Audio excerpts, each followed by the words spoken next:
शिक्षा मनोविज्ञान की विषय सामग्री का संबंध है? जल्दी से आंसर दो। पढ़ने से, लिखने से, बोलने से, सीखने से।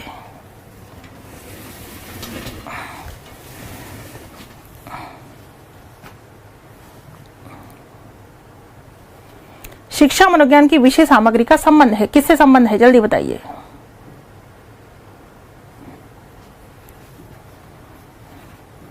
यस यस यस, शाबाश, आंसर आने लगे हैं।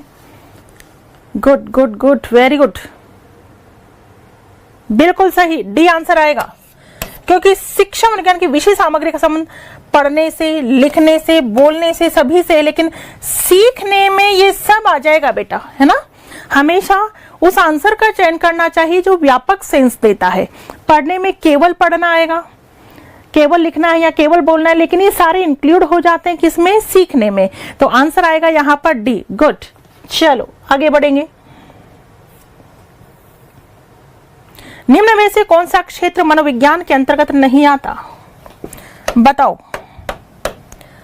औद्योगिक मनोविज्ञान, राजनैतिक मनोविज्ञान, विकृत मनोविज्ञान, जिसे हम क्लिनिकल भी बोलेंगे यहां पर, असामान्य मनोविज्ञान। क्या आंसर दोगे आप यहां पर?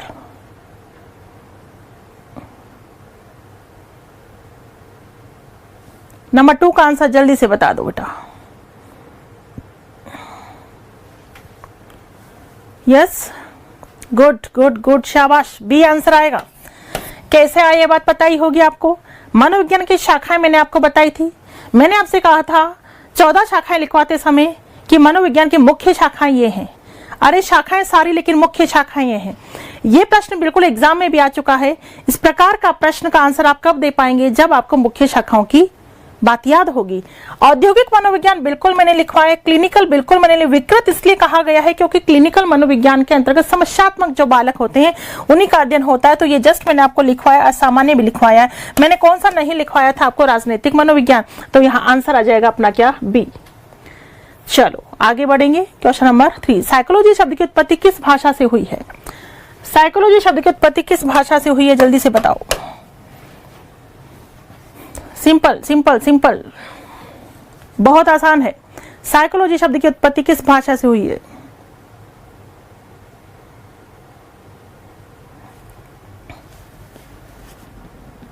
यस,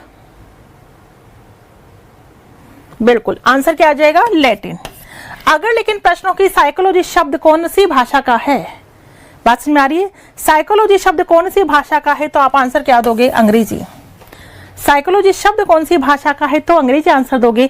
लेकिन यहाँ क्वेश्चन है साइकोलॉजी शब्द की उत्पत्ति किस भाषा से हुई है तो आंसर दोगे लैटिन। क्लियर? चलिए आगे बढ़ेंगे क्वेश्चन नंबर 4 की तरफ। ये रहा क्वेश्चन नंबर 4। शिक्षा मनोविज्ञान का अध्ययन शिक्षक को इसलिए करना चाहिए ताकि, क्यों करना चाहिए बताओ? ताकि छात्रों को आसानी से प्रभावित कर सकें, स्वयं को समझ सकें, पशुओं को समझ सकें, शिक्षण को अधिक प्रभावी बना सकें। बताइए, शिक्षा मनोविज्ञान का अध्ययन एक शिक्षक को इसलिए करना चाहिए ताकि, क्या आएगा आंसर? नंबर 4 का आंसर बताइए। 4 का आंसर।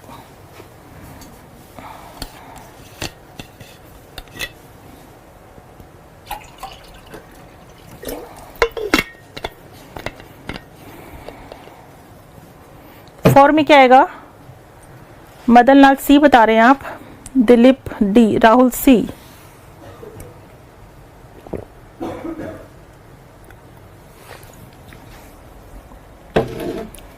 गुड, सबसे इफेक्टिव। देखो छात्रों को आसानी से छात्रों को प्रभावित करने से क्या मतलब है बेटा ना? स्वयं को समझ सके, ठीक है, पशुओं को समझ सके नहीं। सबसे बेस्ट आंसर यहाँ क्या दिखाई दे रहा है? शिक्षण को अधिक प्रभावी बना सके। वेरी गुड बेटा, शाबाश, डी आंसर आएगा। चलो आगे बढ़ेंगे क्वेश्चन नंबर 5 की तरफ। तुम मुझे कोई भी बालक दे दो, मैं उसे वैसा बना सकता हूँ, मैं उसे कुछ भी बना सकता हूँ, डॉक्टर बना सकता हूँ, इंजीनियर बना सकता हूँ। किसने कहा था? किसने कहा था? मैकडोगल, कोहलर, वाटसन, पावलो। किसने कहा था? यस यस यस, बिल्कुल करेक्ट आंसर निकल ही जाएगा। किसने कहा था? वाटसन। किसने कहा है? वाटसन ने। क्लियर है? ये सिंपल डेफिनेशन है, बता चुकी हूं मैं। चलो आगे बढ़ेंगे क्वेश्चन नंबर 6 की तरफ। अध्यापक वही सफल है जो, अध्यापक वही सफल है जो 6 का आंसर दीजिए। अध्यापक वही सफल है जो, क्या आएगा आंसर? 6 का आंसर, 6 का आंसर देना है बेटा।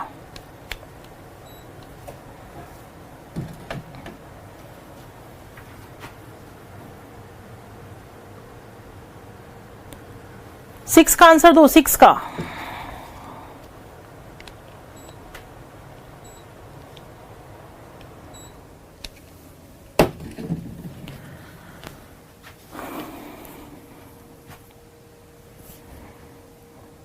सिक्स में क्या आएगा? B, B answer. Pooja C answer, 6 में B answer, A answer, B answer. Confuse हो गई क्या कि 6 में आंसर क्या आएगा? हाँ, कंफ्यूज हो जाओ, इसीलिए तो प्रश्न दिया ही है मैंने, इसीलिए क्वेश्चन दिया है ताकि आप कंफ्यूज हो जाओ। बिल्कुल इसीलिए क्वेश्चन दिया है बेटा। यस, अध्यापक वही सफल है जो बालक को पहचानता है, सही है, रुचि को जानता है, सही है, परिवार को जानता है, आदतों को जानता है, सही है। सारे सही लग रहे हैं, सारे सही लग रहे हैं। अब क्या करें, आंसर कैसे दें? क्या आएगा आंसर? बिल्कुल आंसर आएगा ए। देखो बेटा, यहां बालकों को पहचानता है, पहचानने का ये मतलब नहीं है कि हाँ ये नीतू गुप्ता या पूजा तो बिल्कुल जयपुर में ही रहती है, मैंने पहचानती हूं, ये मतलब नहीं है कि ये मेरे पड़ोस में रहते हैं, संदीप मेरे पड़ोस में रहता है, मैं इसे पहचानता हूं या पहचानती हूं, ये मतलब नहीं है। यहाँ पहचानने का मतलब है कि एक शिक्षक बालक की रुचि को भी जानता है, अरे उसके परिवार को भी जानता है, उसकी आदतों को भी जानता है, उसकी आर्थिक स्थिति को भी जानता है, यानी एक शिक्षक बालक को पूरी तरह से पहचानता है। ध्यान दे लेना, यहां पहचानने का तात्पर्य क्या है, ध्यान दे लेना। पहचानने का मतलब वो नहीं है, पहचानने का मतलब है अरे इस बच्चे की रुचि क्या है, इसकी आदतें क्या है, इसका परिवार कैसा है, इसकी शारीरिक स्थिति कैसी है, इसकी मानसिक स्थिति कैसी है, इसकी पारिवारिक स्थिति कैसी है, इसकी आर्थिक स्थिति कैसी है, पूरी तरह से पहचानता है। आंसर आएगा ए। क्लियर? चलो आगे बढ़ते हैं, आगे बढ़ेंगे क्वेश्चन नंबर 7 की तरफ। ये रहा क्वेश्चन नंबर 7, वर्तमान समय में मनोविज्ञान है।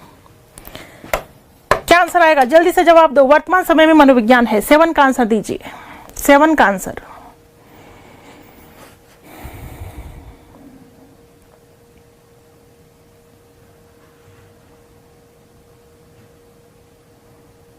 यस, केवल आंसर देना है, क्वेश्चन लिखना नहीं किसी को भी। ये क्वेश्चन आज ही मिल जाएंगे आपको, ये क्वेश्चन मैं आज ही दे दूंगी आपको, क्वेश्चन किसी को नहीं लिखना है, बस केवल आंसर देते चले जाओ, आंसर देते चले जाओ। ये 7 में क्या बता रहे हैं?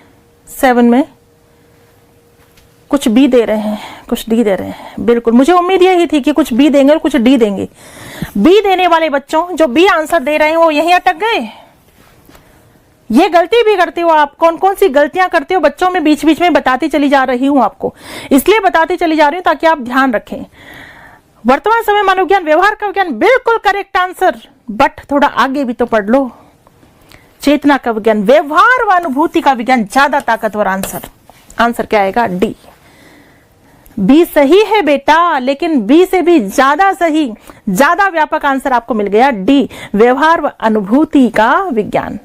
व्यवहार व अनुभूति का विज्ञान पढ़ाते समय कहा था मैंने कि वर्तमान समय में मनोविज्ञान को क्या माना जाता है? व्यवहार व अनुभूति का विज्ञान। क्लियर है?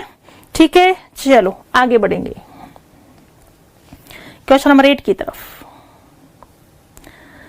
शिक्षा के प्रति, शिक्षा के प्रति मनोविज्ञान का सबसे महत्वपूर्ण योगदान निम्न में से कौन सा है?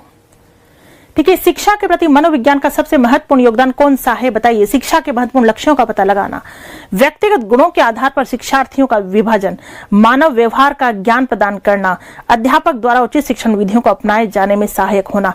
इसका करेक्ट आंसर दो।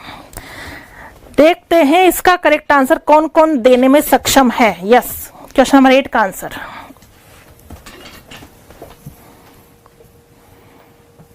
एट का आंसर।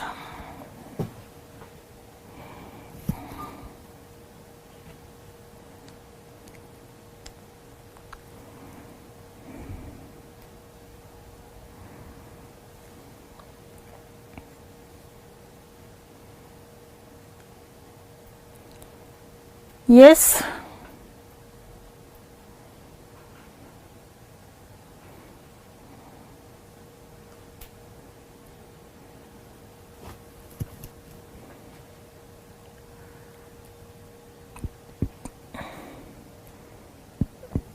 सी, डी, बी। जबरदस्त कंफ्यूजन। बी भी आंसर आ रहा, सी भी आंसर आ रहा, डी भी आंसर आ रहा। यस यस यस, सही किसका होने वाला है? सही किसका होने वाला है देखते हैं। यस बेटा, जल्दी से आंसर देते चले जाओ। क्वेश्चन नंबर 8 का आंसर क्या होगा? 8 का आंसर, शिक्षा के प्रति मनोविज्ञान का सबसे महत्वपूर्ण योगदान। किसका योगदान पूछा है? शिक्षा के प्रति मनोविज्ञान का। मनोविज्ञान का सबसे महत्वपूर्ण योगदान क्या है? शिक्षा के महत्वपूर्ण लक्ष्यों का पता लगाना। लक्ष्यों का पता लगाना, यह आंसर नहीं आएगा भाई। व्यक्तिगत गुणों के आधार पर शिक्षार्थियों का क्या किया जाता है? विभाजन। व्यक्तिगत गुणों के आधार पर शिक्षार्थियों का विभाजन कौन करता है? शिक्षा मनोविज्ञान। शिक्षा मनोविज्ञान। लेकिन यहां तो केवल मनोविज्ञान का योगदान पूछा है। ठीक है, अध्यापक द्वारा उचित शिक्षण विधियों को अपनाए जाने में सहायक होना। ठीक है, ये भी किसकी भूमिका है? शिक्षा मनोविज्ञान की। यहाँ केवल मनोविज्ञान का सबसे महत्वपूर्ण योगदान पूछा है, इसलिए ताकतवर आंसर यहाँ क्या है? सी, मानव व्यवहार का ज्ञान प्रदान करना। ध्यान रखना, और यह क्वेश्चन एग्जाम में भी पूछा जा चुका है। मनोविज्ञान की मुख्य भूमिका व्यवहार को लेकर होती है। मनोविज्ञान की मुख्य भूमिका व्यवहार को लेकर के है। डेफिनेटली आप इस क्वेश्चन में जबरदस्त कंफ्यूज होंगे, और यही उद्देश्य था मेरा इस प्रश्न को देने का, क्योंकि सिंपल प्रश्नों से तो आप गुजर ही जाते हैं, लेकिन जहां दिमाग लगाने की मुख्य रूप से बात आती है, और ऐसे क्वेश्चन जो एग्जाम में आए हैं, जो सोचने के लिए आपको मजबूर कर देते हैं, वो क्वेश्चन बिल्कुल मैं यहां लेकर के आ रही हूं।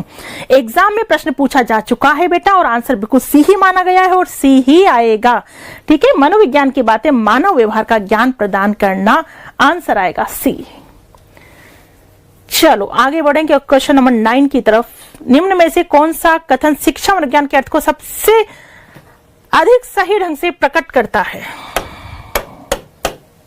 यह व्यक्ति के मन के अध्ययन का विज्ञान है, यह व्यक्ति के अनुभवों का विज्ञान है, इसका संबंध केवल व्यक्ति की सामाजिक प्रक्रियाओं से, यह शिक्षा को मनोवैज्ञानिक आधार प्रदान करता है। क्या आंसर आएगा?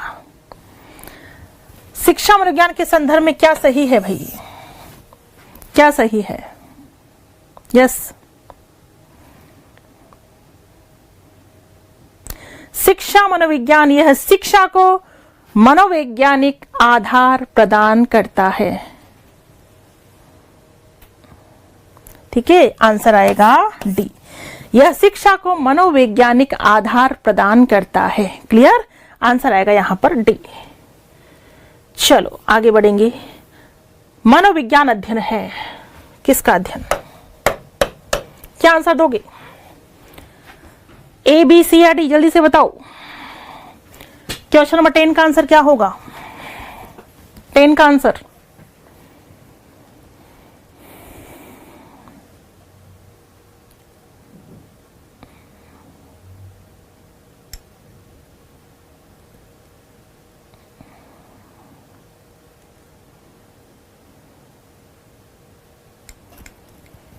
यस, 10 का आंसर बताइए बेटा।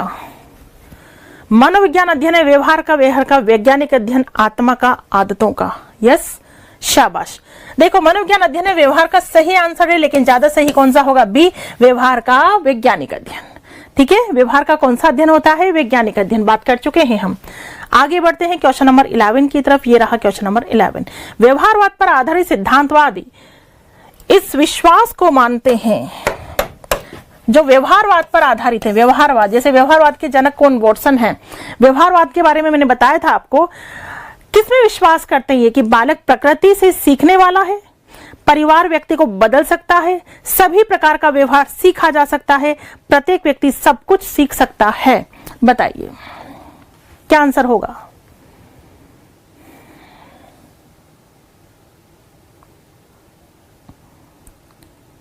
यस यस यस, विजेंद्र बेटा आगे बढ़ो, आंसर बताओ।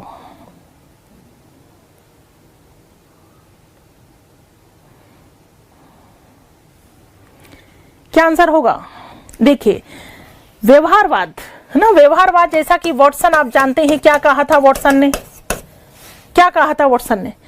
कि तुम मुझे कोई भी बालक दे दो, मैं से कुछ भी बना सकता हूं, कुछ भी सिखा सकता हूं, मतलब मैं इसे जो चाहूं वो बना सकता हूं। यानी कि सभी प्रकार का व्यवहार बिल्कुल सीखा जा सकता है, ये मानना होता है किनका, व्यवहारवादियों का।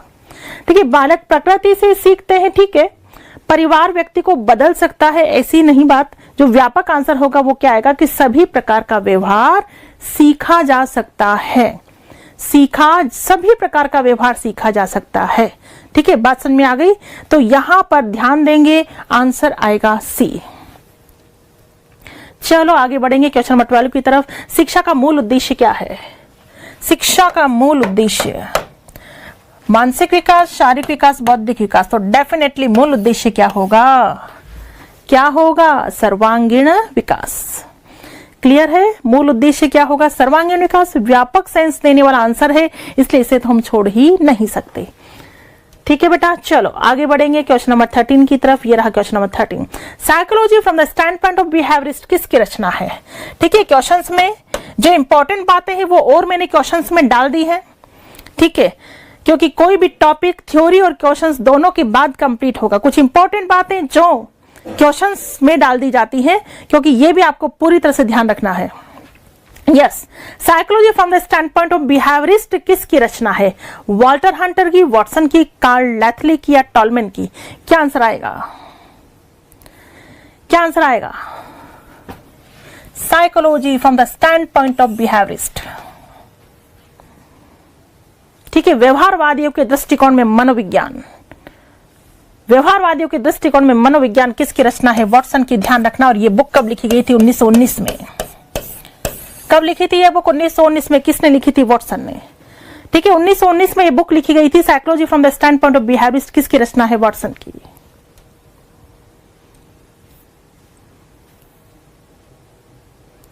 A dictionary of psychology, a dictionary of psychology पुस्तक किसने लिखी थी? जेम्स ट्रेवर ने, रोजन ने, ब्राउन ने, लेनिन ने। A dictionary of psychology. Yes, ये पुस्तक अ डिक्शनरी ऑफ साइकोलॉजी, ये पुस्तक लिखी गई थी किसके द्वारा? जेम्स ड्रेवर के द्वारा। ध्यान रखेंगे, किसके द्वारा लिखी गई थी? जेम्स ड्रेवर के द्वारा। आगे चलेंगे। जब मनोविज्ञान अपनी स्वयं की मानसिक दशा का निरीक्षण करता है, स्वयं की मानसिक दशा का निरीक्षण करता है, तो वो पद्धति क्या कहलाती है? अंतर्दर्शन पद्धति, बहिर्दर्शन पद्धति, अवबद्ध, दोनों में से कोई नहीं। 15 का आंसर क्या होगा?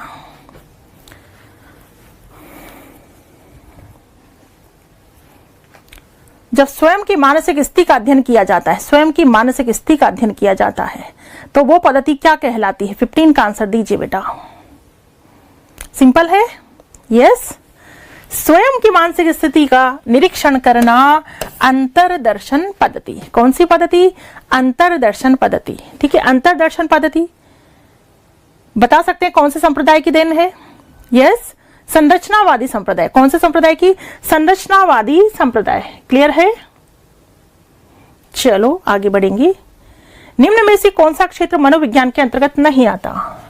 कौन सा नहीं आता बताइए? प्रायोगिक मनोविज्ञान, वैयक्तिक मनोविज्ञान, असामान्य, औद्योगिक मनोविज्ञान। कौन सा क्षेत्र नहीं आता? बिल्कुल मैंने क्षेत्र आपको बताए थे, शाखाएं आपको बताई थी, वहीं से यह आंसर निकल जाएगा।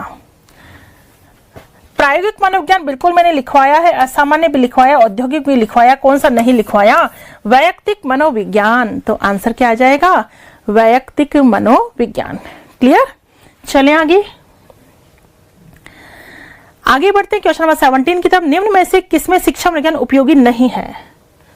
शिक्षा मनोविज्ञान उपयोगी नहीं है, बताइए। बालकों में मानसिक अस्वस्थता का पता लगाने में, शिक्षण विधियों के चयन में, छात्रों को अभिप्रेरित करने में या पशुओं पर प्रयोग करने में शिक्षा मनोविज्ञान उपयोगी नहीं है। क्या आंसर आएगा? 17 का आंसर दीजिए बेटा। 17 का आंसर। यस, 17 का answer.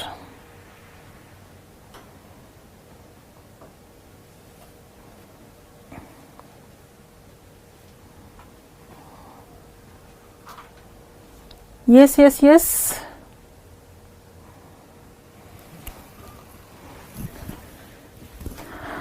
D answer. Definitely D ही आंसर आएगा। शिक्षा मनोविज्ञान बालकों के मानसिक अस्वस्थता का पता लगाने में बिल्कुल सहायक है। शिक्षण विधियों के चयन में छात्रों को भी प्रेरित करें। पशुओं पर प्रयोग करने में, पशुओं पर प्रयोग मनोविज्ञान में तो किया जाता है, लेकिन यहाँ बात किसकी हो रही? शिक्षा मनोविज्ञान की बात किसकी हो रही? शिक्षा मनोविज्ञान की। शिक्षा मनोविज्ञान मानव से रिलेटेड है, व्यक्ति से रिलेटेड है। मनोविज्ञान में तो बिल्कुल पशुओं का भी प्रयोग होता है, लेकिन बेटा यहाँ बात हो रही शिक्षा मनोविज्ञान की, इसलिए आंसर आएगा डी। क्लियर? चलो आगे बढ़ेंगे क्वेश्चन नंबर 18 की तरफ। शिक्षा मनोविज्ञान की प्रकृति है, शिक्षा मनोविज्ञान की प्रकृति है, कैसी है प्रकृति बताइए? शैक्षिक, वैज्ञानिक, मनोवैज्ञानिक, अशैक्षिक। यस, 18 का आंसर, 18 का आंसर दीजिए। प्रकृति कैसी है?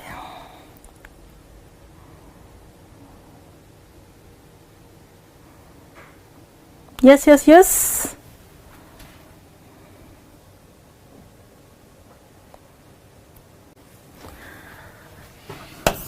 ठीक है। शिक्षा विज्ञान की प्रकृति, इस तरह के ऑप्शन आपके सामने हो, किसे चुनेंगे? किसे चुनेंगे? वैज्ञानिक को चुनेंगे। ठीक है, ये बात मैं पहले ही बता चुकी हूं कि आपको कि मनोवैज्ञानिक नहीं चुनना है, क्या चुनना है? वैज्ञानिक चुनना है। प्रकृति कैसी होती है? वैज्ञानिक होती है। आगे बढ़ेंगे क्वेश्चन नंबर 19 की तरफ। ये रहा क्वेश्चन नंबर 19। विलियम वुंट मनोविज्ञान के किस संप्रदाय से संबंधित हैं? विलियम वुंट मनोविज्ञान के किस संप्रदाय से संबंधित है? विलियम वुंट संप्रदाय की बात हो रही है बेटा, बताइए। प्रेरकीय संप्रदाय, गेस्टाल्ट संप्रदाय, संरचनावादी या व्यवहारवादी संप्रदाय? विलियम वुंट किससे संबंधित है? यस, संरचनावादी संप्रदाय। ठीक है, संरचनावादी संप्रदाय, क्योंकि प्रेरकीय संप्रदाय मैक्डोगल, गेस्टाल्ट संप्रदाय मैक्सवादीमर, व्यवहारवादी वॉटसन। ठीक है, विलियम वुंट किससे संबंधित है? संरचनावादी संप्रदाय से संबंधित हैं। क्लियर है?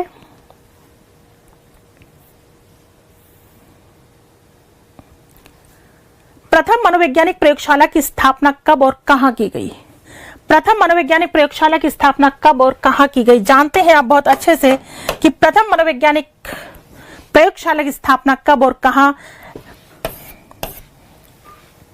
1879 में जर्मनी के लिप्जिग स्थान पर। ठीक है, 1879 में जर्मनी के लिप्जिग स्थान पर। ठीक, किसके द्वारा? विलियम वुंट के द्वारा। प्रथम मनोवैज्ञानिक प्रयोगशाला की स्थापना किसने की थी? विलियम वुंट ने, जर्मनी के लिप्जिग स्थान पर 1879 में। ठीक है, किसने की थी? विलियम वुंट ने, विलियम वुंट। इसीलिए तो विलियम वुंट को प्रयोगात्मक मनोविज्ञान का क्या माना जाता है? जनक माना जाता है। यहां तक की बात क्लियर है? केवल 20 क्वेश्चंस नहीं है, आगे भी क्वेश्चंस हैं। अब आप मेरी बात को ध्यान से सुनिए। तो बिल्कुल पीडीएफ भी आपके पास पहुंच गई है, 40 क्वेश्चंस की पीडीएफ आपके पास पहुंची होगी। 20 क्वेश्चंस हम सॉल्व कर चुके थे। ये रहा आपके सामने क्वेश्चन नंबर 21। तो आंसर देते चले जाएंगे। प्रयोगात्मक मनोविज्ञान का जनक माना जाता है, किसको माना जाता है बताइए? प्रयोगात्मक मनोविज्ञान के जनक कौन है बताइए? मैक्डोगल को, विलियम जेम्स को, वॉटसन को या विलियम वुंट को? क्या आंसर होगा? Yes yes yes yes, answer बताइए बेटा, क्या आंसर होगा?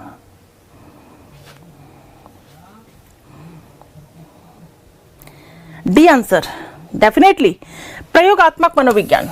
प्रयोगात्मक मनोविज्ञान के जनक कौन है? William Wundt. विलियम वुंट जिन्होंने क्या किया था? जर्मनी के लिप्जिग स्थान पर। कौन से स्थान पर? जर्मनी के लिप्जिग स्थान पर 1879 में। कब? 1879 में प्रथम मनोवैज्ञानिक प्रयोगशाला स्थापित की थी।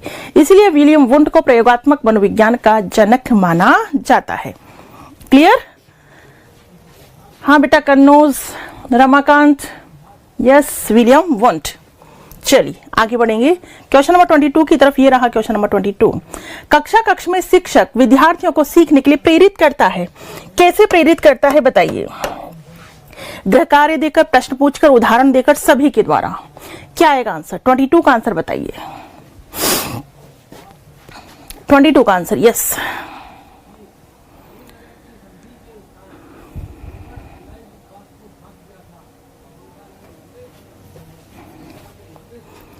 यस बेटा, 22 का आंसर बताओ, क्या आएगा? रितिका शेखावत, आप बोल रही हैं सी।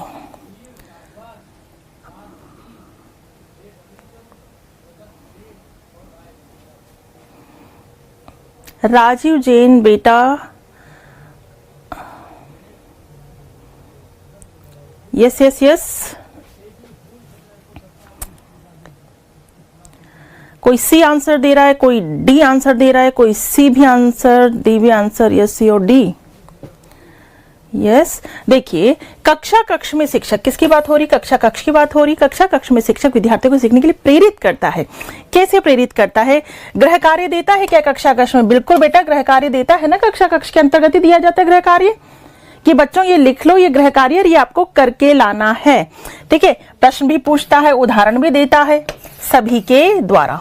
आंसर आएगा डी, सभी के द्वारा। क्लियर है?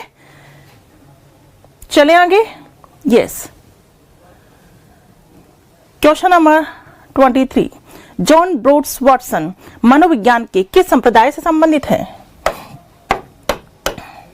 जॉन ब्रूट्स वाटसन मनोविज्ञान के किस संप्रदाय से संबंधित हैं? बताइए। ठीक है, जॉन ब्रूट्स वाटसन, शॉर्ट में हम क्या बोलते हैं? J B Watson. ठीक है, John Broadus Watson, J B Watson मनोविज्ञान के किस संप्रदाय से संबंधित है? सिंपल क्वेश्चन है। ठीक है, व्यवहारवादी, प्रेरकीयवादी, गेस्टाल्ट या संरचनावादी? यस,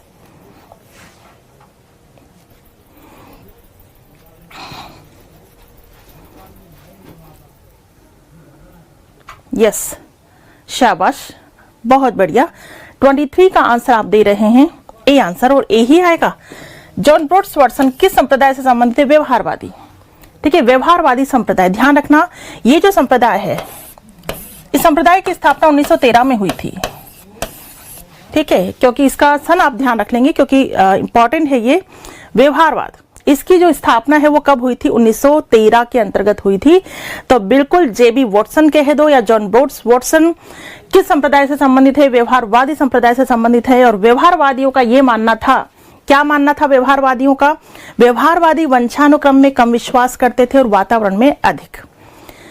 वंशानुक्रम में कम विश्वास करते थे, वातावरण में अधिक। इसीलिए तो वाटसन ने कहा था कि तुम मुझे कोई भी बालक दे दो, तुम मुझे कोई भी बालक दे दो, मैं उसे वैसा बना सकता हूं जैसा मैं बनाना चाहता हूं, जैसा मैं बनाना चाहता हूं। किसने कहा था? वाटसन ने। क्लियर? चले आगे। 20वीं शताब्दी बच्चे की शताब्दी है, बताइए ये किसने कहा था? बिल्कुल, ये पढ़ाते वक्त मैंने इसका जिक्र नहीं किया, लेकिन अब बताइए क्या आपको पता है इसका आंसर कि 20वीं शताब्दी बच्चे की शताब्दी है? वुडवर्थ, वाटसन, क्रो एवं क्रो या स्कीनर? क्या आएगा answer? Yes yes yes yes, बताइए आंसर क्या आएगा?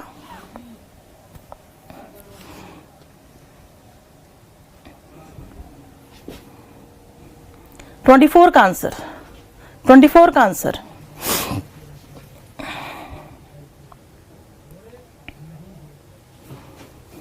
सी,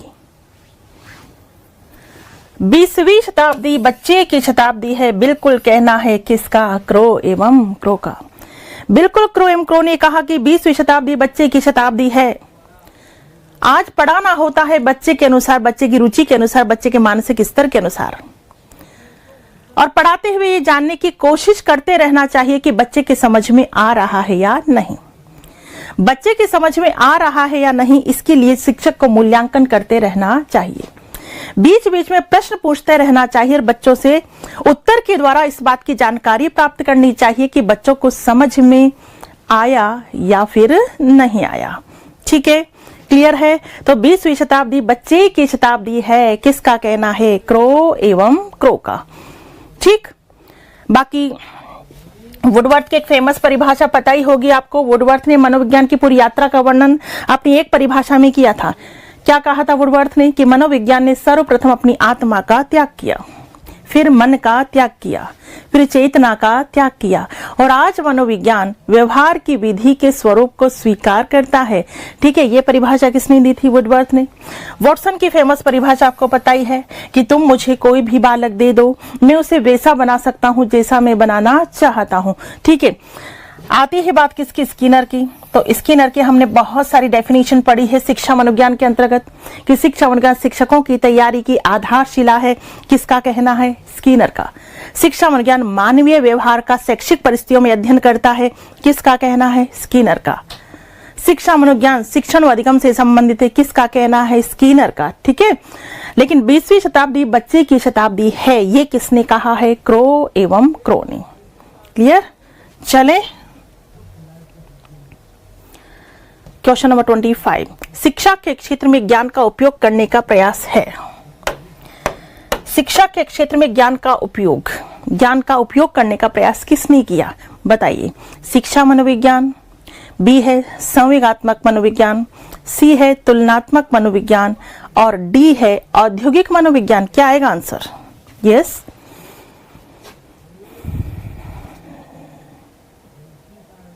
यस यस यस, बताइए।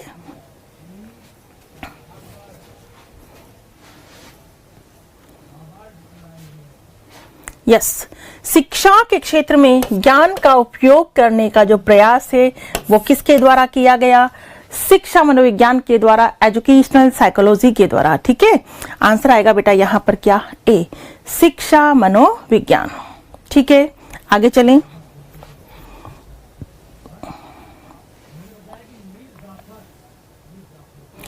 यदि छात्र आपकी कक्षा में उपस्थित ना हो तो एक अध्यापक के नाते आप क्या करेंगे? बताइए। ए है छात्रों को उनकी अनुपस्थिति के लिए दोषी ठहराएंगे, बी है छात्रों की वर्तमान अभिवृत्ति को देखते हुए चुप रहेंगे, सी है अध्यापन की कुछ रुचिकर विधियों का प्रयोग करने के बारे में सोचेंगे, डी है कारणों को जानेंगे और उन्हें दूर करने की कोशिश करेंगे। बताइए क्या आंसर होगा?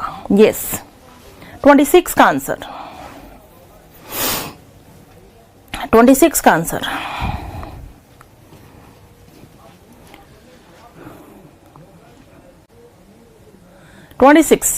D answer. राजीव, कनोज, ममता, नरेंद्र बेटा, अमर, यस, धमपाल, हीना, नीतू, कृतिका, ममता, सभी डी आंसर बता रहे हैं। बेटा ध्यान रखना, यदि छात्र आपकी कक्षा में उपस्थित ना हो, ठीक है, इस प्रकार का प्रश्न आ जाए या और भी कोई प्रश्न आ जाए, एक छात्र कक्षा से रोजाना भाग जाता है, या एक बच्चा रोजाना चोरी करता है, या रोजाना दूसरे बच्चों का टिफिन चुरा कर खाता है, इस तरह की कोई भी समस्यात्मक वाला प्रश्न आ जाए तो सबसे बेस्ट आंसर होता है कारण को जानना और उसे दूर करना। कारण को जानना क्या कहलाता है? निदान, और उसे दूर करना क्या कहलाता है? उपचार। निदान, उपचार, ये दो वर्ड हैं जो आपको बहुत अच्छे से समझ लेने हैं। ठीक है, किसी भी समस्या के कारण को जानना। ठीक है, यहां पर बच्चा क्या कर रहा है? उपस्थित नहीं है क्लास में, आखिर क्यों? क्या कारण है? बच्चा कक्षा में उपस्थित क्यों नहीं होता है? या फिर कोई भी समस्यात्मक प्रश्न आपके सामने आ जाए कि एक बच्चा रोजाना दूसरे बच्चों का टिफिन चुरा कर खाता है, क्यों? कारण को जानेंगे, कारण को पहले जानेंगे। बेटा कारण जानेंगे तभी तो उसे दूर करेंगे, कारण ही सामने नहीं होगा तो दूर क्या करेंगे? तो सबसे पहले होता है निदान, और निदान के बाद होता है उपचार। क्या बिना निदान के उपचार संभव होगा? क्या बिना निदान के उपचार संभव होगा? नहीं, पहले होता है निदान और उसके बाद होता है उपचार। कारण को जानना कहलाता है निदान और उसे दूर करना क्या कहलाता है? उपचार। क्लियर है? तो यहां पर डेफिनेटली आंसर आपका आएगा डी। चलो आगे बढ़ेंगे क्वेश्चन नंबर 27 की तरफ। ये रहा क्वेश्चन नंबर 27। जो छात्र कक्षा में प्रश्न पूछते रहते हैं उन्हें ए है कक्षा के बाद अध्यापक से मिलने की सलाह दी जानी चाहिए, बी है कक्षा में होने वाले विचार विमर्श में भाग लेने के लिए प्रोत्साहित किया जाना चाहिए, सी है स्वतंत्र रूप से उत्तर ढूंढने के लिए प्रोत्साहित किया जाना चाहिए, डी है प्रश्न पूछना जारी रखने के लिए प्रोत्साहित किया जाना चाहिए। बताइए। बांसवाड़ा से क्लास ले पा रहे हैं राजीव जैन, क्या बात है। देखा, मतलब डिजिटल जमाने का कमाल।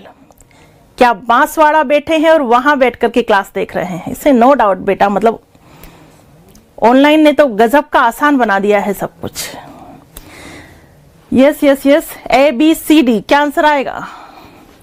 27 का आंसर बताएंगे आप? 27 बी आंसर।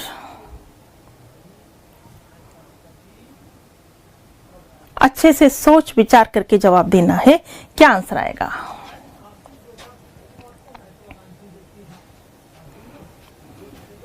ओके।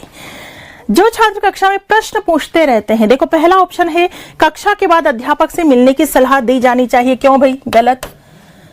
अगर बच्चा क्लास में प्रश्न पूछ रहा है, हाँ एक बात हमेशा ध्यान रखें, जब बच्चा क्लास में प्रश्न पूछता है तो दो प्रकार के प्रश्न होते हैं बेटा। हैदराबाद से नीतू, दो प्रकार के प्रश्न होते हैं। एक तो वो प्रश्न की कंटेंट चल रहा है, बच्चा उसी कंटेंट पर से प्रश्न पूछ रहा है, तो टीचर को उसका समाधान डेफिनेटली हैंड टू हैंड करना चाहिए। और एक प्रश्न होता है कि उटपटांग प्रश्न बच्चे पूछ लेते हैं, जैसे मान लीजिए ऑफलाइन क्लास चल रही, बच्चे सामने बैठे हुए हैं और एक बच्चा प्रश्न पूछ रहा है कि मैडम मुझे तो रात में नींद ही नहीं आती है। तो बेटा ऐसे प्रश्न का जवाब क्लास के बीच में नहीं दिया जाता है। डेफिनेटली ऐसे बच्चे से हम कह सकते हैं कि बेटा बाद में मिलना, ठीक है, बाद में हम बात करेंगे कि क्या कारण है कि आपको नींद आती है या नहीं आती है, ठीक। लेकिन यहाँ प्रश्न है तो प्रश्न यहाँ का अर्थ हम यही निकालेंगे कि बच्चा कंटेंट से संबंधित प्रश्न पूछ रहा है, तो कक्षा के बाद अध्यापक से मिलने की सलाह दी जानी चाहिए। गलत।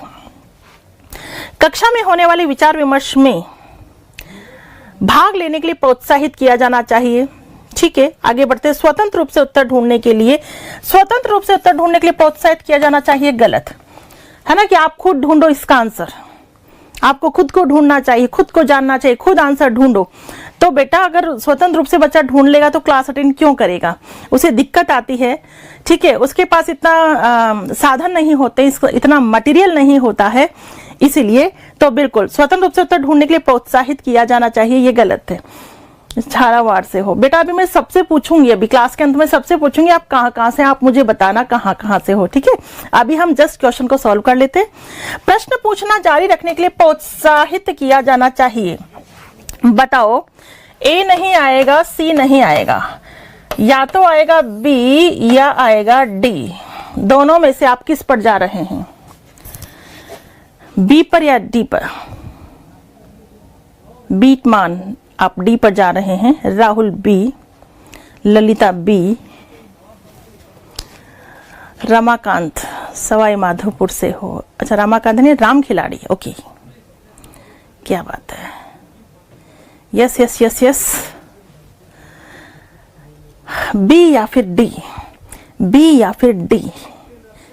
कुछ बी बोल रहे हैं तो कुछ डी बोल रहे हैं।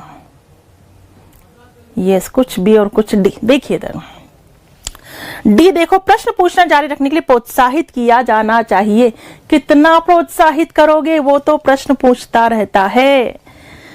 अरे प्रोत्साहित उसे किया जाता है बेटा, हमेशा कंटेंट बिल्कुल क्लियर करो। प्रोत्साहित उसे किया जाता है जो कभी प्रश्न नहीं पूछता है कक्षा में, कि बेटा तुम हमेशा चुप बैठे रहते हो, कोई प्रश्न ही नहीं पूछते हो। बेटा आपको भी अगर कुछ समझ में नहीं आता तो प्रश्न पूछना चाहिए।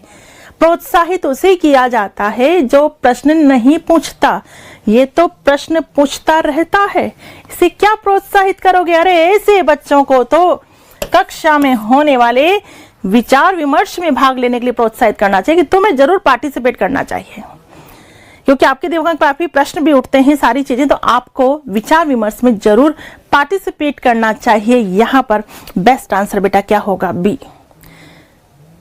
कनौज गलत हो, कोई बात नहीं बेटा, कोई बात नहीं, हमें कंटेंट क्लियर करना है, ठीक है, क्लियर करना है। और मैंने कहा ना, सुनो और समझो और ग्रहण करो। क्लियर? चलिए आगे बढ़े, आगे बढ़ेंगे क्वेश्चन नंबर 28 की तरफ। ठीक है बेटा, और आप सब कहां से हैं ये अभी मैं पूछूंगी बाद में, अभी हम पहले क्वेश्चंस को सॉल्व करेंगे। निम्नलिखित में से कौन सी विशेषता अध्यापक से संबंधित नहीं है? बताइए। विषय वस्तु की निपुणता, राजनीतिक नेताओं से सम्मान, छात्रों के साथ अच्छा तालमेल, या प्रभावी मौखिक संचार। बताइए कौन सी विशेषता अध्यापक से संबंधित नहीं है? यस, डोरेमोन, क्या बात है बेटा। यस यस यस यस, बताइए बताइए बताइए। 28 का आंसर, 28 का आंसर, 28।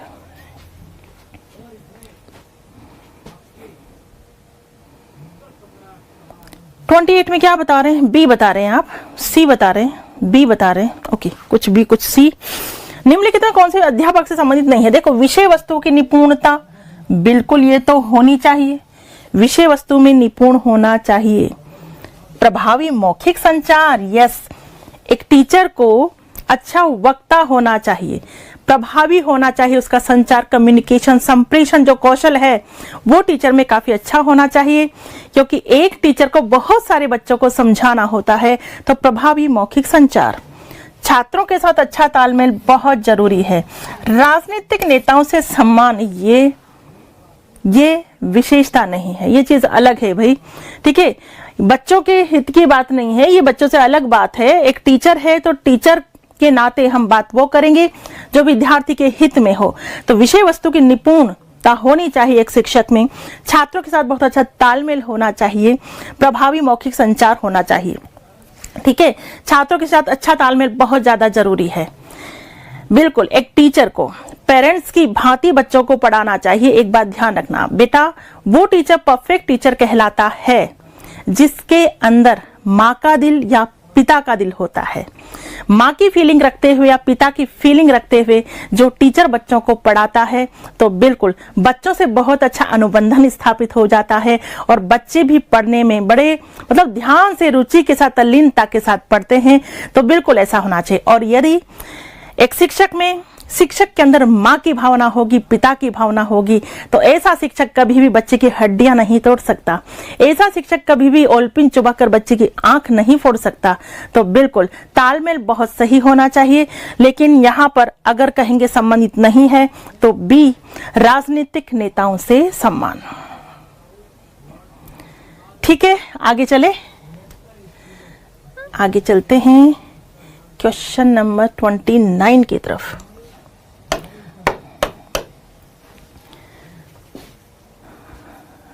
कन्नौज जैसे आप, क्या बात है। बिल्कुल बेटा, मैं तो पूरी कोशिश करती हूँ कि एक मैं ये फील लेकर के आती हूँ कि जब सामने होते हैं आप, तो आप हकीकत में मेरे बच्चे हो, उसी के अकॉर्डिंग। यस, चलिए, शिक्षा मनोविज्ञान संबंधित है अधिगमकर्ता से, अधिगम प्रक्रिया से, अधिगम स्थितियों से, उपरोक्त सभी से। क्या आंसर आएगा? ए, बी, सी या फिर डी? यस,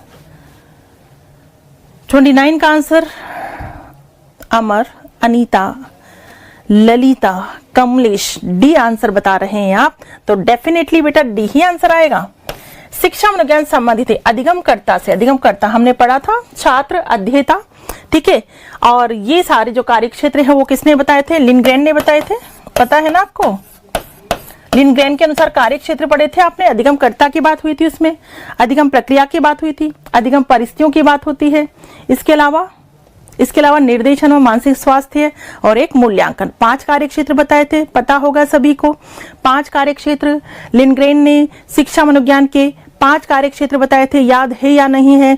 नहीं है, अभी इसी वक्त याद कर लो। 5 कार्य क्षेत्र। नंबर 1 अधिगमकर्ता, अधिगमकर्ता कह दो, अध्येता कह दो, विद्यार्थी कह दो, छात्र कह दो, एक ही बात है, लर्नर, ठीक है। नंबर 2 अधिगम प्रक्रिया, प्रोसेस ऑफ लर्निंग, ठीक है, प्रक्रिया कह दो या स्वरूप भी आ जाए तो चलेगा। नंबर 3 अधिगम स्थितियां या कह दो अधिगम परिस्थितियां, ठीक है, लर्निंग सिचुएशंस। 3 हो गए।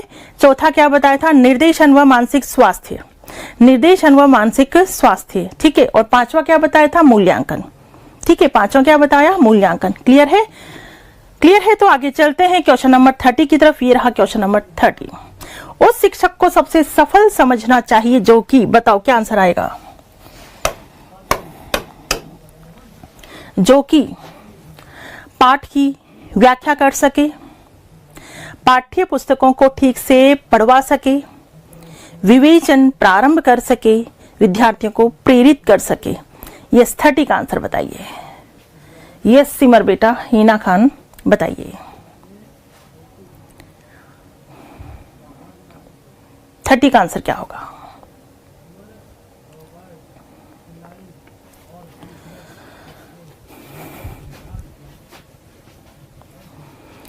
यस, नरेंद्र सिंह, धर्मपाल, हिना, कन्नौज, सुनीता, सब आप डी बता रहे हैं, ठीक है। देखिए, उस शिक्षक को सबसे सफल समझना चाहिए। ऐसा कोई प्रश्न आता है, आपके सामने ऑप्शंस ये होते हैं, तो बेटा ये जो प्रेरित वर्ड है ना, अभिप्रेरणा, प्रेरणा, मोटिवेशन जिसे कहते हैं, इस ऑप्शन को कभी आप अवॉइड मत करना। सबसे बेस्ट टीचर माना जाता है वो जो विद्यार्थियों को प्रेरित कर सके, मोटिवेट कर सके, सबसे बेस्ट टीचर माना जाता है। तो अभिप्रेरणा वैसे भी एक ताकतवर वर्ड होता है। अभिप्रेरणा, ठीक है, अधिगम का सर्वोत्तम सोपान माना जाता है। और यदि आप सीखने के लिए प्रेरित हैं तो हकीकत में आप सीख जाएंगे। और आपको प्रेरित कौन कर सकता है? शिक्षक कर सकता है प्रेरित। बिकॉज आपने सुना होगा कि अगर बच्चों में रुचि नहीं है तो बच्चा अधिगम नहीं करेगा। और रुचि टीचर क्रिएट कर सकता है। कैसे क्रिएट कर सकता है? Bye motivation. मोटिवेशन के द्वारा आप में रुचि क्रिएट हो जाएगी। रुचि क्रिएट हो जाएगी तो डेफिनेटली आप सीखने के लिए क्या हो जाओगे? प्रेरित हो जाओगे। तो एक सबसे अच्छा शिक्षक माना जाता है जो विद्यार्थियों को क्या कर सके? प्रेरित कर सके, मोटिवेट कर सके। क्लियर? यहां आंसर आएगा डी। चलिए आगे हम बढ़ेंगे क्वेश्चन नंबर 31 की तरफ। विद्यालय के प्रधानाध्यापक कोई गलत निर्णय लेते हैं। विद्यालय के प्रधानाध्यापक कोई गलत निर्णय लेते हैं तो शिक्षक को उस निर्णय के अनुसार चुपचाप कार्य करना चाहिए। बी, शिक्षक को अवकाश लेकर बैठ जाना चाहिए। सी, शिक्षक को समय देकर विनम्रता पूर्वक अपनी बात प्रधानाध्यापक से कह देनी चाहिए। डी है, शिक्षक को प्रधानाध्यापक की गलती बता देनी चाहिए। क्या आंसर आएगा? यस, 31 का आंसर बताएंगे आप।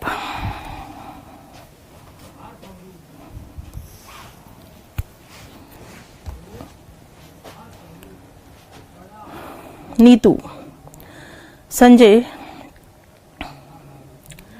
ममता, कृतिका, यस क्या बता रहे बेटा? आप सी आंसर बता रहे हैं। सी आंसर देखो, विद्यालय के प्रधानाध्यापक कोई गलत निर्णय ले लेते हैं, उस निर्णय के अनुसार चुपचाप कार्य करना चाहिए। नहीं, गलत निर्णय लेते हैं तो आपको अवगत तो कराना चाहिए। ये नहीं कि गलत निर्णय लिया आप चुपचाप काम कर रहे हैं। नहीं, इतना भी अंधा नहीं होना चाहिए। शिक्षक को अवकाश लेकर बैठ जाना चाहिए। कौन सा तरीका हुआ? ये तरीका क्या है? क्या अवकाश लेकर बैठ जाना चाहिए? शिक्षक को समय देकर विनम्रता पूर्वक अपनी बात प्रधानाध्यापक से कह देनी चाहिए। और एक शिक्षक को प्रधानाध्यापक की गलती बता देनी चाहिए। गलती बता देनी चाहिए। सी और डी, गलती बता देनी चाहिए। गलती बता देनी चाहिए। यहां सीधा एक अक्खड़पन झलक रहा है कि सीधे गलती बता दो। नहीं, आपका निर्णय गलत है, आपका निर्णय गलत है। बेटा आपको याद है जीवन में बोलने के दो तरीके होते हैं। एक तरीका होता है कि हम अपनी बात को बहुत सॉफ्टनेस के साथ, विनम्रता के साथ प्रस्तुत करें। और एक होता है कि वही बात हम अक्खड़ तरीके से बोल रहे हैं, आपका ये निर्णय गलत है, आपको ऐसा नहीं करना है। और एक विनम्रता पूर्वक, ये जो शब्द है ना बेटा, इतना प्यारा शब्द है कि इससे बिगड़ते काम बन जाते हैं, दूरियां नजदीकियों में तब्दील हो जाती है। कौन सा वर्ड? विनम्रता। और वैसे भी विद्या तदाति विनयम, जो हकीकत में पढ़ा लिखा होता है, हकीकत में पढ़ा लिखा होता है, उसमें विनम्रता होती है। और अगर व्यक्ति है पढ़ा लिखा है, विनम्रता नहीं है, तो ये समझ लो अधजल गगरी छलकत जाए। इसमें आधा अधूरा ज्ञान है, पूरा ज्ञान नहीं है। जो हकीकत में पढ़ा लिखा होगा, जिसमें पूरा ज्ञान होगा, उसमें क्या दिखाई देगी? विनम्रता दिखाई देगी। वो अपनी प्रत्येक बात को विनम्रता के साथ प्रस्तुत करेगा। हम बड़ी से बड़ी बात, कड़वी से कड़वी बात प्रस्तुत कर सकते हैं कैसे? विनम्रता के साथ। तो बेटा ये शब्द कमाल का शब्द है। आप भी इस शब्द को पूरी तरह से अपने व्यक्तित्व के अंतर्गत आत्मसात कर लो। तो शिक्षक को समय देखकर, क्या देखकर? समय देखकर, सिचुएशन देखें, माहौल देखें कि हाँ अभी बात की जा सकती है। समय देखकर विनम्रता पूर्वक अपनी बात प्रधानाध्यापक से कह देनी चाहिए। करेक्ट आंसर क्या होगा बेटा? सी। क्या होगा करेक्ट आंसर? सी। क्लियर है? चलिए आगे बढ़ेंगे। व्यवहारवाद की स्थापना किसने की? सिंपल क्वेश्चन है ये तो। व्यवहारवाद की स्थापना Thorndike, Watson, McDougall, Woodworth. Yes yes yes yes. Simple question, A, B, C या फिर डी। सिंपल क्वेश्चन है बेटा ये तो। व्यवहारवाद किसने की स्थापना? वॉटसन ने। ठीक है, वॉटसन ने। थॉर्नडाइक की हम बात करें तो किसके जनक माने जाते हैं थॉर्नडाइक? शिक्षा मनोविज्ञान के जनक। वॉटसन व्यवहारवाद के जनक। मैकडूगल मूल प्रवृत्ति के जनक।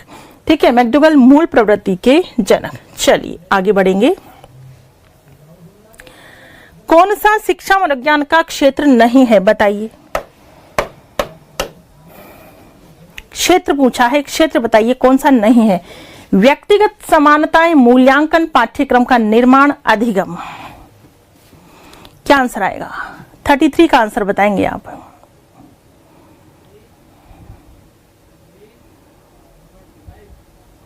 थर्टी का आंसर। यस बेटा, हिना खान, सुशीला, संजय, नीलम, गौरव। 32 में क्या बता रहे हैं? 33 आ गया बेटा। 33 का आंसर बताइए। यस,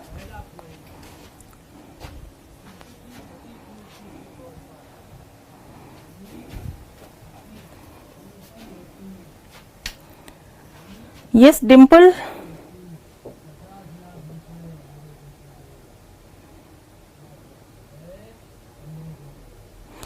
कुछ ही बच्चे हैं जो कमेंट्स के द्वारा पार्टिसिपेट करते हैं, बाकी केवल देखते हैं। क्या हुआ बेटा, आप सभी के मोबाइल में ये फंक्शन नहीं है क्या कि आप भी अपना मत रखें, आप भी अपना उत्तर दें? एक्टिव होना चाहिए ना थोड़ा सा। यस, ए आंसर बता रहे हैं आप। शिक्षा विज्ञान का क्षेत्र नहीं है, आंसर आएगा ए। व्यक्तिगत समानताएं हैं बेटा यहाँ, जबकि क्षेत्र क्या है? क्षेत्र क्या है? व्यक्तिगत विभिन्नताएं, समानताएं नहीं, इंडिविजुअल डिफरेंस सब्जेक्ट है। ठीक है, व्यक्तिगत समानताएं टॉपिक नहीं है, ये क्षेत्र नहीं है। व्यक्तिगत विभिन्नता टॉपिक है। मूल्यांकन है ही, पाठ्यक्रम आता ही है, अधिगम आता ही है, यहां पर आएगा ए आंसर। क्लियर? चलिए आगे बढ़ेंगे क्वेश्चन नंबर 34 की तरफ। 34, कौन सा कथन शिक्षा मनोविज्ञान की प्रकृति से संबंधित नहीं है, बताइए। पहला ऑप्शन है यह एक व्यवहार परक विज्ञान है। दूसरा है यह सामाजिक विज्ञान है। यह एक धनात्मक विज्ञान है। यह एक मानकीय विज्ञान है। क्या आंसर आएगा बताइए? 34 का आंसर क्या आएगा?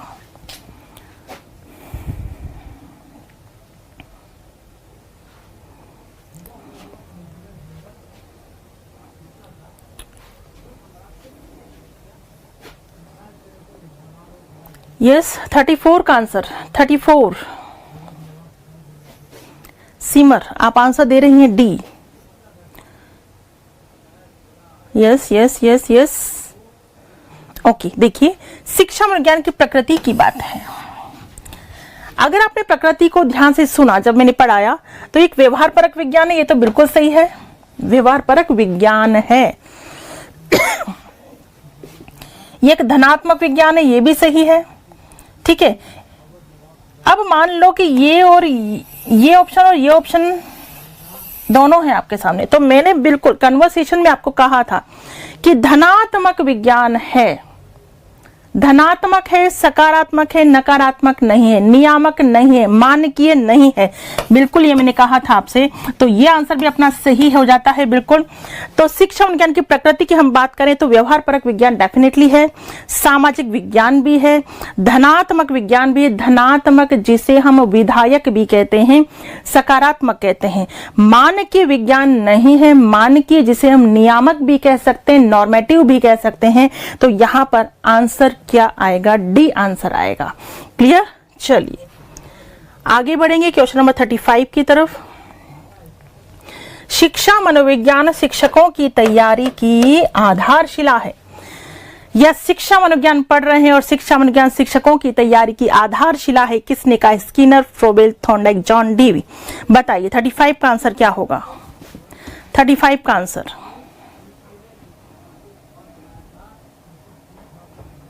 यस।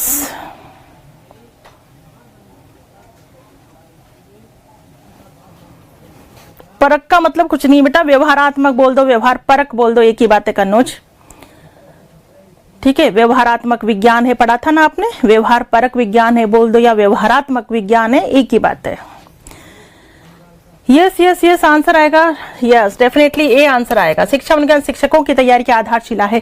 किसने कहा? स्किनर ने कहा। स्किनर की मैंने 4 डेफिनेशन आपको लिखवाई है, उन चारों को आप अच्छी तरह से कर लीजिएगा। क्लियर? ठीक है, 4 डेफिनेशंस आपके सामने हैं। चलिए आगे चलेंगे। क्वेश्चन नंबर 36, मानसिक क्रियाओं के अंतर्गत नहीं आता। सिंपल क्वेश्चन है, मानसिक क्रियाओं के अंतर्गत नहीं आता। क्या नहीं आता? स्मरण करना, तर्क करना, चिंतन करना, खराब संगति से दूर रहना। 36 का आंसर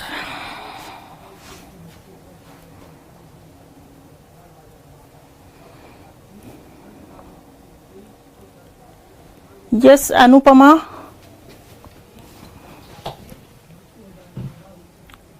नीलम, Rahul, yes yes yes. Comments में कुछ नए बच्चों की भी शुरुआत हुई है।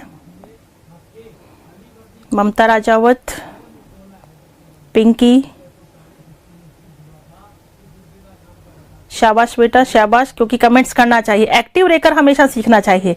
एक्टिवली जो लर्निंग करोगे वो मजेदार होती है। यस,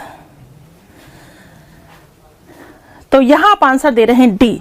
मानसिक क्रियाओं की बात है। देखिए बेटा, मानसिक क्रियाएं, मानसिक क्रियाओं के अंतर्गत क्या क्या आ जाता है आपको सिंपली पता होना चाहिए। मानसिक क्रिया में क्या क्या आ जाता है? तर्क करना, चिंतन करना, स्मरण करना, समस्या समाधान करना। ठीक है, ये सारी चीजें मानसिक क्रियाओं के अंतर्गत आ जाती हैं। खराब संगति से दूर रहना यह कोई मानसिक क्रिया नहीं है। यहां पर आंसर आ जाएगा डी। ठीक है, मानसिक क्रियाएं क्या क्या होती है? सोचना, विचारना, अधिगम करना, अवधान करना, स्मरण करना, तर्क करना, चिंतन करना, समस्या समाधान करना, ये सब क्या होती हैं? मानसिक क्रियाएं होती हैं। तो डेफिनेटली खराब संगति से दूर रहना ये मानसिक क्रिया के अंतर्गत नहीं आता है। क्लियर? चलें आगे। क्वेश्चन नंबर 37 ये रहा आपके सामने। शिक्षा मनोविज्ञान की प्रकृति वैज्ञानिक है। वैज्ञानिक है क्योंकि यह केवल विज्ञान का अध्ययन करता है। बी है, शिक्षा मनोविज्ञान में केवल सूचनाओं के आधार पर सिद्धांतों का निर्माण किया जाता है। सी है, शैक्षिक वातावरण में अधिगमकर्ता के व्यवहार का वैज्ञानिक विधियों के माध्यम से अध्ययन किया जाता है। डी है, इसमें केवल विद्यार्थियों के व्यवहार का अध्ययन किया जाता है। बताइए, शिक्षा मनोविज्ञान की प्रकृति वैज्ञानिक है। प्रश्न क्या है? शिक्षा मनोविज्ञान की प्रकृति वैज्ञानिक है, क्योंकि बताइए। 37 का आंसर, 37 में सी बता रही है Neetu, C. Virendra D, Kritika C, D. Yes yes yes, yes.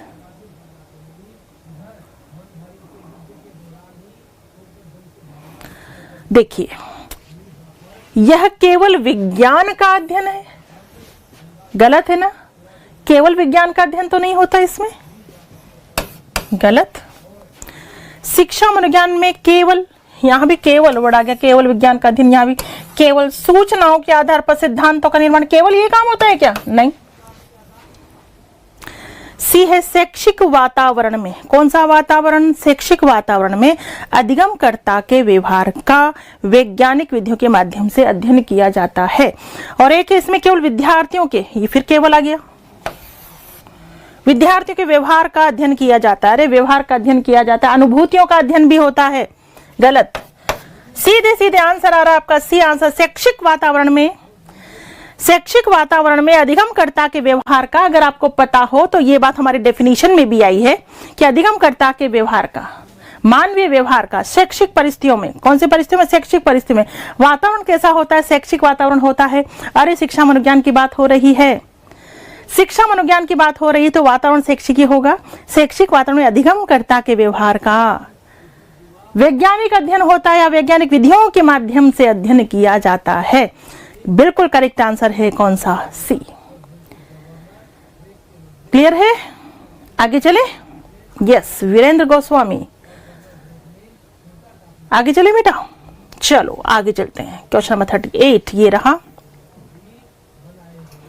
व्यवहारवाद मनोविज्ञान को बनाता है। क्या बनाता है? जो व्यवहारवाद है, जो व्यवहारवाद संप्रदाय है, वो मनोविज्ञान को क्या बनाता है? कौशल, प्रवृत्ति, विज्ञान, विशेषता। यस यस, थोड़ा सा सोचें, विचारें और जवाब दें, क्योंकि एग्जैक्टली क्वेश्चंस जो है उनका आंसर तो आप दे ही देते हो, लेकिन कुछ क्वेश्चन जो थोड़ा सा आपकी सोच के ऊपर डिपेंड करता है वो क्वेश्चंस भी मैं लेकर के आती हूं, क्योंकि एग्जाम में ऐसा ही होता है ना। एग्जाम में जरूरी तो नहीं है कि लाइन टू लाइन उठकर आए, लाइन टू लाइन भी आते हैं, बट थोड़ा सा चेंज होकर भी आ जाता है, तो वहां थोड़ा आपको दिमाग लगाना होता है। तो यहां भी आपको उसी प्रकार से दिमाग लगाकर आंसर देना होगा। यस, दिमाग लगा के आंसर देना होगा। जो हमारा कंटेंट चल रहा है, जो हमारी विषय वस्तु चल रही है, जो सारी चीजें हम पढ़ रहे हैं, उसके अकॉर्डिंग यहाँ आंसर क्या हो सकता है। ए आंसर आ रहा है, बी भी आ रहा है, सी भी आ रहा है। यस, 38 के आंसर की बात कर रही हूं मैं। Neetu Gupta, sorry for what बेटा, सॉरी क्यों बोल रही हैं आप। यस, सी बी ए, यानी ए बी सी। व्यवहारवाद मनोविज्ञान को बनाता है। व्यवहारवाद मनोविज्ञान को क्या बनाता है? आंसर देंगे विज्ञान। व्यवहारवाद, व्यवहार का अध्ययन होता है ना, व्यवहार का अध्ययन, और व्यवहार का अध्ययन शैक्षिक वातावरण में होता है। शैक्षिक वातावरण में होता है यानी क्या बना देता है? विज्ञान। क्योंकि जब नियंत्रित परिस्थितियां होती हैं, नियंत्रित परिस्थितियां होती हैं, तो वो विज्ञान या प्रयोग कहलाएगा। विज्ञान या प्रयोग कहलाएगा। तो बिल्कुल बेटा यहां कौशल प्रवृत्ति में नहीं जाना है आपको। व्यवहार मनोविज्ञान को बनाता है। क्या बनाता है? एक विज्ञान बनाता है, क्योंकि व्यवहारवादियों के अनुसार व्यवहार का अध्ययन शैक्षिक परिस्थितियों में किया जाता है, नियंत्रित परिस्थितियों में किया जाता है, इसलिए व्यवहारवाद मनोविज्ञान को विज्ञान बनाता है। क्या बनाता है? विज्ञान। क्लियर है? चलो आगे बढ़ेंगे 39 की तरफ। निम्न में से कौन सा शिक्षा मनोविज्ञान का कार्य नहीं है? कार्य नहीं है पूछा है। अधिगमकर्ता को जानना, विषय वस्तु का चयन एवं संगठन करना, सीखने की प्रविधियों के लिए सलाह देना, असामान्य मनोविज्ञान वाले व्यक्तियों को समझना। बताइए क्या आएगा answer? Yes,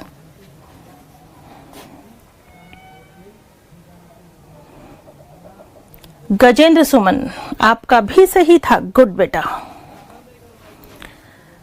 Anupama, Doraemon, yes yes, 39 का आंसर दो। 39 का आंसर देखते हैं यहां आप दिमाग लगा पाते हैं या नहीं। यहां आप दिमाग लगा पाते हैं या नहीं। 39 का आंसर देंगे बेटा आप।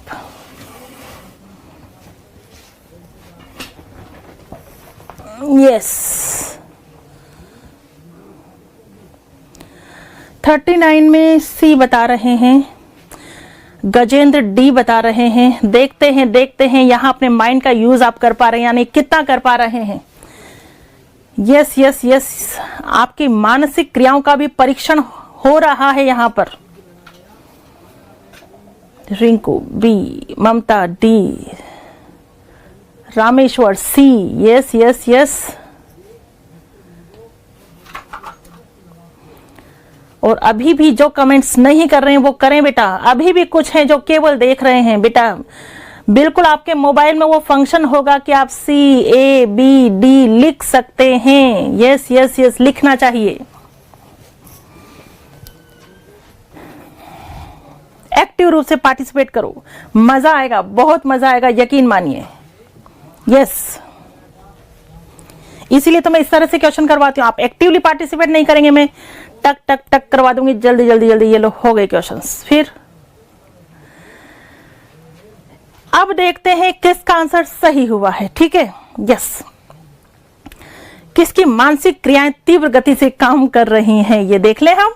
चलिए, शिक्षा विज्ञान का कार्य नहीं है पूछा है, तो पहले तो मैं आपको बता देती हूं कि करेक्ट आंसर मतलब नहीं है। कौन सा नहीं है? कौन सा नहीं है? किस पर टिक लगाऊं बताओ?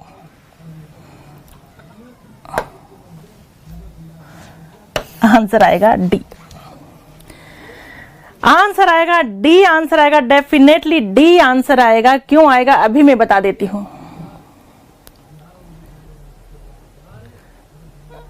हाँ, डोरेमोन बोलते तो मस्त लगता है। क्या करो, आपने नाम ही ये रख रखा है, डोरेमोन ही बोलना पड़ेगा ना बेटा, और कोई बात है ही नहीं मेरे पास। Yes yes yes. बट बेटा डोरेमोन से मैं समझ नहीं पा रही कि यू आर शी और ही, तो मुझे बताना थोड़ा सा, ठीक है। चलो पहले बात कर लेते हैं। यस यस यस, किस किस का सही हुआ?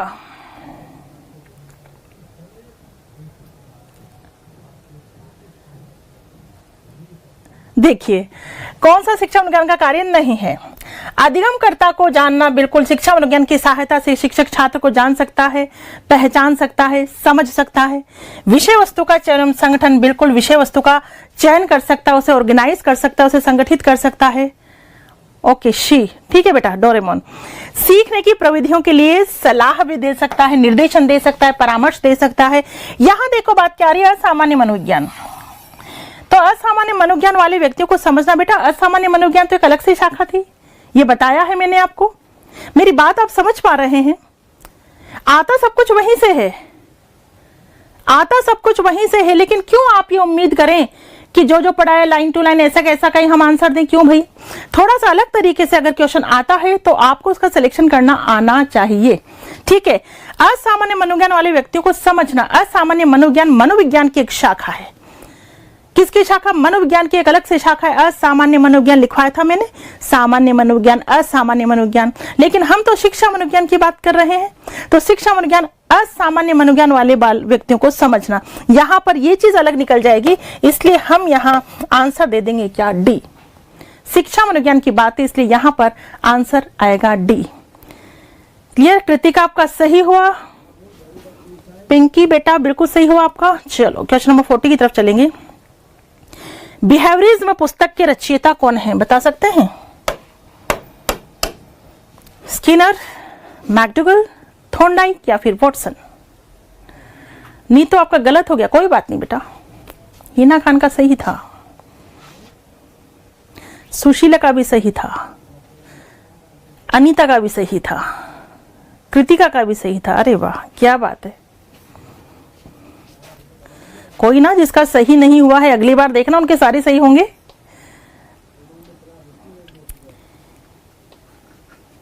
यस, बिहेवियरिज्म पुस्तक के रचयिता हैं, बिहेवियरिज्म पुस्तक के रचयिता डेफिनेटली वॉटसन। बिहेवियरिज्म हिंदी में क्या कहेंगे? व्यवहारवाद। 1924 में लिखी गई थी बेटा। एक पुस्तक आपने पढ़ी ली, psychology from the standpoint of behaviourist, 1919 में लिखी थी वॉटसन ने, ठीक है। Psychology from the standpoint of behaviourist, ठीक है, वो 1919 में वॉटसन ने लिखी थी। और ये वाली पुस्तक है बिहेवियरिज्म, 1924 में लिखी थी, किसने? वॉटसन ने, ठीक है। व्यवहारवाद पुस्तक का नाम है। तो ये अपने 40 क्वेश्चंस कंप्लीट हो चुके हैं बेटा, 40 क्वेश्चंस कंप्लीट हो चुके हैं। इन क्वेश्चंस को बिल्कुल आप अच्छे से देख लेंगे।